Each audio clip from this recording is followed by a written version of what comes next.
So this has been the Cumby Corner. See you all in the next video. Someone please help me! Someone help! And remember, don't go looking for Kino. Nobody cares anyway. Usually, when someone tells me that a movie is extremely disturbing, when they tell me that a movie will seriously mess me up, I think, yeah, right. Time and time again, I've been disappointed by these quote-unquote disturbing movies. One movie that didn't disappoint me was Martyrs. Given its R rating, I thought it would be rather tame. But oh man, I was wrong. This film viscerally affected me, more so than Sallow, a Serbian film, or The Green Elephant. With Martyrs, I have to often look away. The violence, terror, and suffering is sometimes too much, even for me. So, on this special video, let's take a dive into one of the most disturbing films from the new French Extremity. Let's dive into the one and only Martyrs. Before we start, I want to quickly say that because of the graphic nature of Martyrs, viewer discretion is advised. However, so that this video doesn't get age restricted, I will be censoring the crap out of this video, and so you won't see any gruesome images here. If you want to see the uncensored version of this video, you can find it on my Patreon, which will be linked in the description below. Oh, and spoiler warning, but I'm guessing that if you clicked on an analysis video of a movie, then you either have seen the film already, or you don't mind being spoiled. If you get mad because this video spoils the film for you, well then, that's on you. Can you see the other side? Can you see paradise? Yes, I can. What do you see? I see. Raid Shadow Legends. It's like if a blockbuster movie and a AAA game merged together and it all fit in a mobile phone. And you know what? In this paradise, everyone is playing Raid Shadow Legends.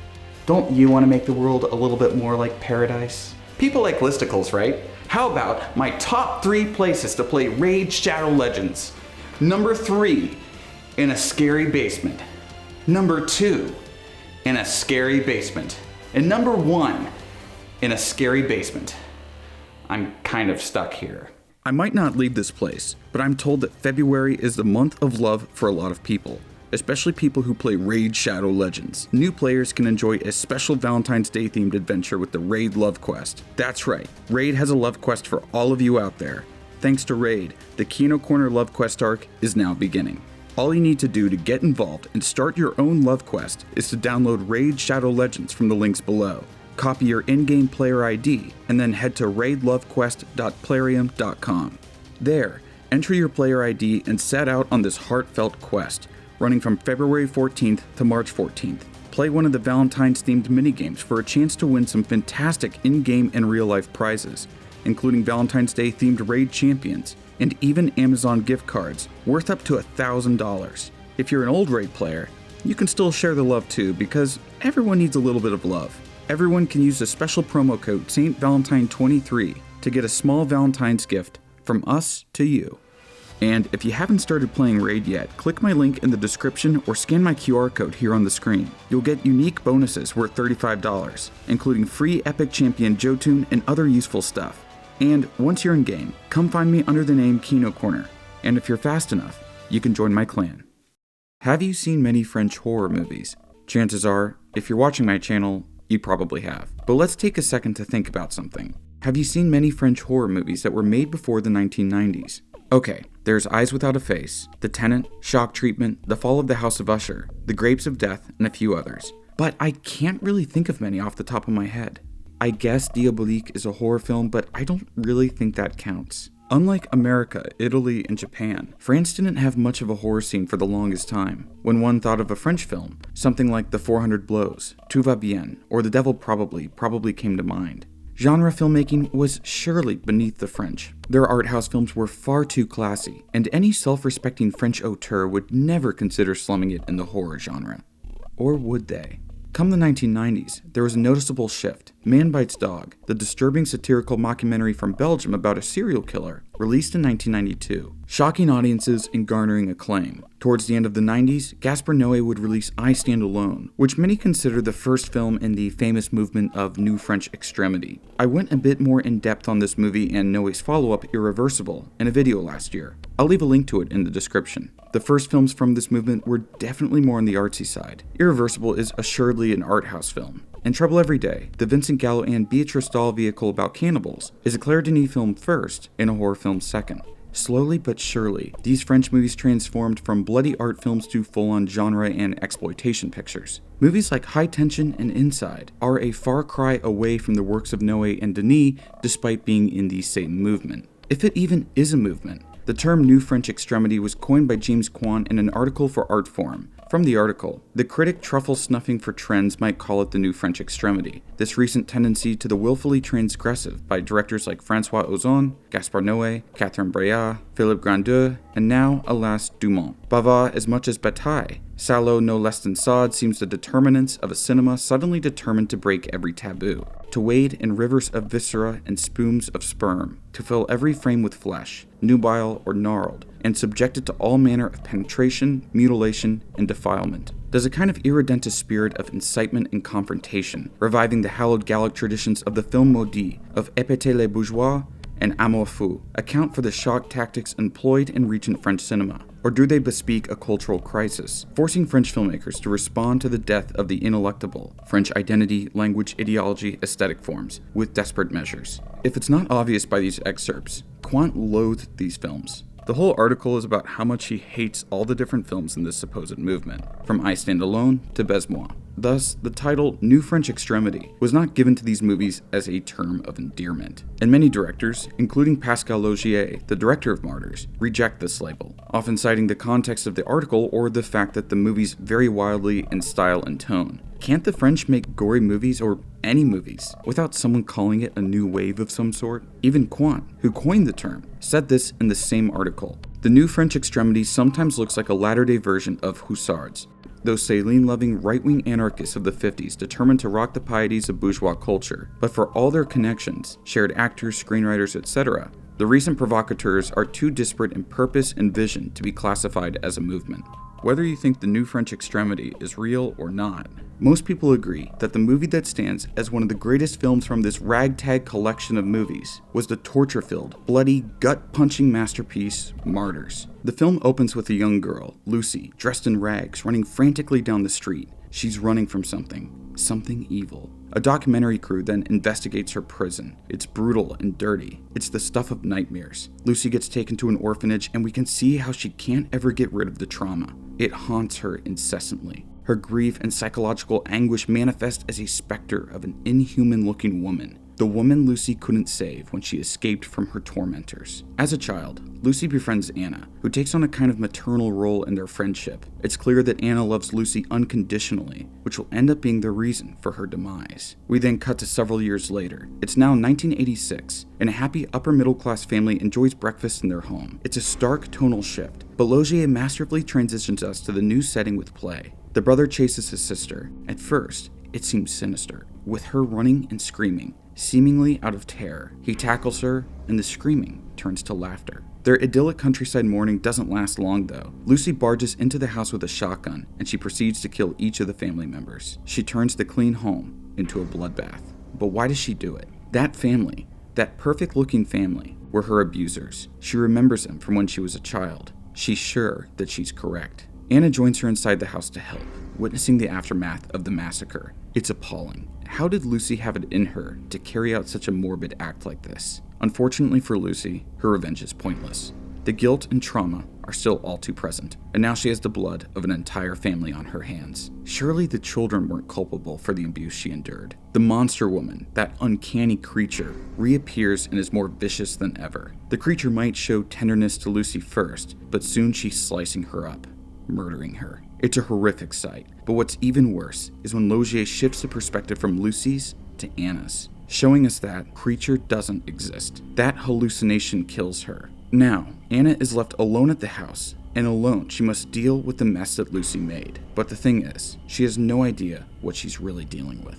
In the house, she finds a secret door that leads to an underground complex of some sort. It's spare, clinical. At the end of the tunnel, she discovers a trap door. She opens it and descends into its abyss. In the darkness of this newfound hell, Anna comes upon a woman not unlike the creature from Lucy's visions. She's bound in chains and has a metal visor nailed to her head and groin, restricting her from seeing as well as probably performing some other bodily functions. Open wounds cover her body, festering. She might still be alive, but at this point, she's more like an animated corpse, a portrait of suffering. She vainly tries to help the suffering woman by pulling off her visor, but the woman has lost her will to live. And, more importantly, the organization running the operation shows up and immediately kills her. They kidnap Anna and take her downstairs. She's to be their next prisoner, their next victim. A mysterious woman who we only know as Mademoiselle explains their mission to Anna. She's the leader of some kind of cult that seeks a secret knowledge, the knowledge of what lies beyond the veil of death. And, as she states, the people who can see a vision of the afterlife are martyrs, people who suffer till the brink of death. Their suffering and their closeness to death opens them up to a vision of the afterlife. Anna's purpose is now to have that vision, by any means necessary. They imprison her in a dark room, beat her, feed her disgusting slop, torture her, and lastly, skin her. Finally, she reaches a state of spiritual awakening. Her eyes turn towards the heavens, just like all the other martyrs. It's a joyous occasion. All the cult members rush to the house, and Mademoiselle asks her what she sees. Anna whispers something into her ear, but we don't hear anything. Then, just before Mademoiselle is set to announce to the cult what Anna told her, she tells one of the other members to keep doubting, and then dies. Logier leaves us on this note. We're not given any closure. We're only given more questions, more doubts. I had to go through the story of this one a little bit more in depth than I normally do because this film is a bit of a doozy. On the surface, it looks like it would be another torture porn movie like Hostel, but anyone who has seen the film knows that this is not the case. It's deeper, more spiritual, and way more interesting. Let's start with the film's form and how wild it is. Logier utilizes a variety of horror tropes in order to subvert them and create something wholly distinct. It begins with the heroine escaping imprisonment and then ends with our new heroine being imprisoned. It's a horror film that's mostly about horrors that happened way in the past, but the effects of those horrors continue to live on. And then, what's even crazier is that Logier frames a good section of the movie as a home invasion film. But with most home invasion movies like Straw Dogs, The Strangers, or the other new French Extremity film, Inside, the movie follows the homeowners, not the invaders. The comparison to Inside, I feel, is apt, as in both cases, the invaders were greatly wronged by the homeowners, and their mission is one of revenge. They want to reclaim something that the other person stole from them. But in Inside, the invader is the villain. In Martyrs, she's the hero, or rather the anti-hero. Logier shows us the graphic violence before contextualizing any of it. We don't see some evil cultic psychopaths being murdered. We see a happy family die by Lucy's hand. It's tragic, repulsive, and grotesque. Without the context, the violence is barbarous and meaningless. Perhaps what the director is saying is that all violence is this way. Motivation and context don't change the action. But the entirety of the home invasion is brief and intense. The decision to show all the action in motion, so to speak, meaning to not have long lingering shots on the gore, but rather to move fluidly with Lucy, makes the scene feel much scarier, much more real and grounded. This spurt of violence lasts only a few minutes, but its brevity is what makes it stick. What we're left to fully experience is the aftermath. Like the beginning of the film, we only briefly see the terror. We mostly see the effects. It's the same in this act. Lucy realizes that she killed an entire family and that it didn't make her feel any better. It didn't erase her past. It only brought her more suffering. Was it worth it? I'd say it was clearly not, as the specter of the deformed woman comes back to haunt her. Logier introduced this apparition early in the film as a jump scare, trolling the audience in a way, as in that scene, he suggests that there's some supernatural force at work. Instead, the monster is entirely a construct of her mind, and the enemy is not something supernatural, but rather the enemy is a group of mortals who wish to gain knowledge of the supernatural. The other woman that Anna finds imprisoned also suffers from these nightmarish visions. These hallucinations are a byproduct of the experimentation gone wrong. Anna might end up seeing heaven at the end, but the suffering caused Lucy and the other woman to live in hell. Why is this? We don't know much about Lucy, other than the fact that she was tortured as a kid and then lived a life of resentment while suffering from what I can imagine to be pretty intense PTSD. But all her emotions led her to not only killing her abusers, but also their children. Hate has consumed her heart to such a large extent that when Anna tries to show the mother a bit of mercy, Lucy freaks out and acts as if Anna has deeply betrayed her. Anna, on the other hand, is an arbiter of love, often unconditional love. We see the love and care she shows to Lucy growing up. Anna also calls her mom after the massacre, only to have her mom berate her on the phone. But Anna doesn't fight back. She loves her mom and she doesn't want to hurt her, just as she loves Lucy and wants more than anything to help her. However, her love for those people around her is what leads her to this awful situation. The truth is, no one could help Lucy, but by attempting it, Anna finds herself imprisoned and made a martyr. In a way, Anna's final act of love to Lucy and to the unknown woman is to take their place. Willingly or not, she becomes the object of sacrifice. The others might be dead by this point in the movie, but at least are no longer suffering, whereas she is. She doesn't fight back. She doesn't try to escape. She accepts her fate as a potential martyr. Maybe she thinks that if she sacrifices herself in this way and imparts the knowledge to her captors, then she can end the cycle of violence and save many future women. Perhaps also she is just so emotionally drained from the previous events of the film that she just doesn't have the energy to fight anymore. Eat! Eat!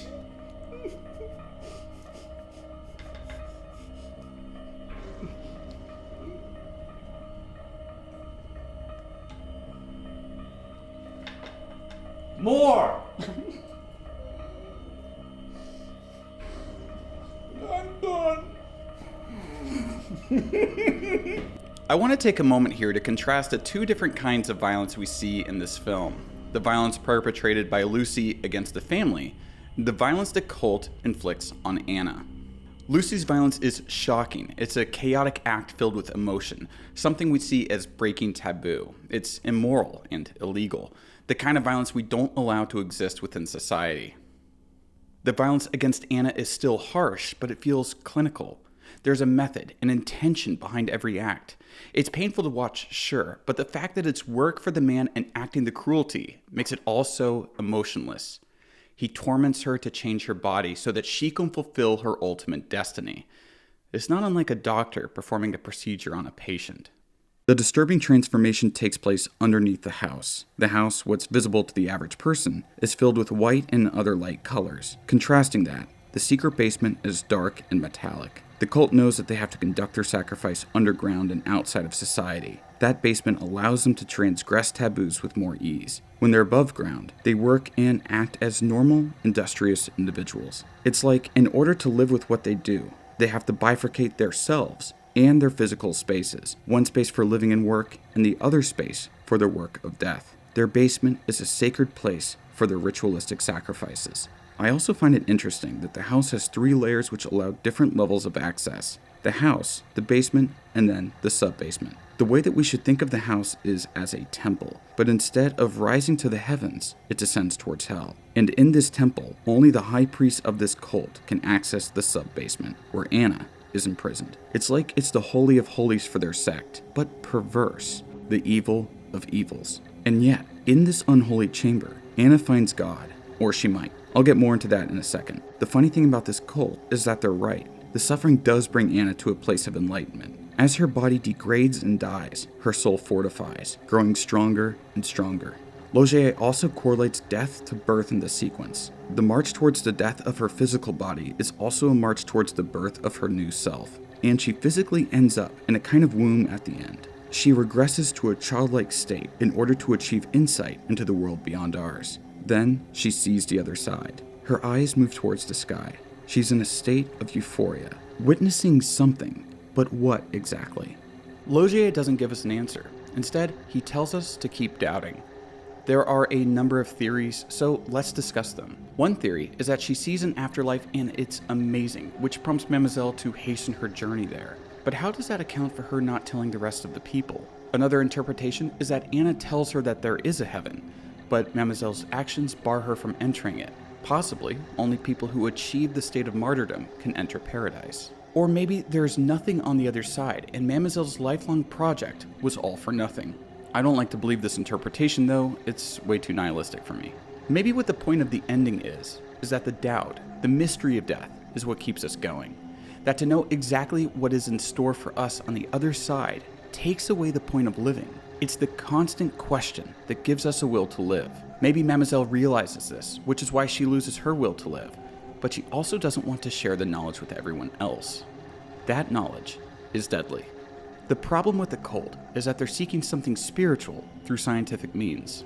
I don't think it's a coincidence that all the members of this cult are old white people who drive German cars. Look at the city slicker pulling up in his fancy German car. Could this whole thing be some underground human experiment done by the remnants of a certain mid-20th century German political party? They live in a world in which they think God is dead, but that thought fills them with existential dread. Yet, the knowledge of what lies on the other side kills them. You know, maybe it's good that we don't have all the answers. Having a bit of mystery in our lives is a good thing. I've been the Kino Corner, and I will see you all in the next video.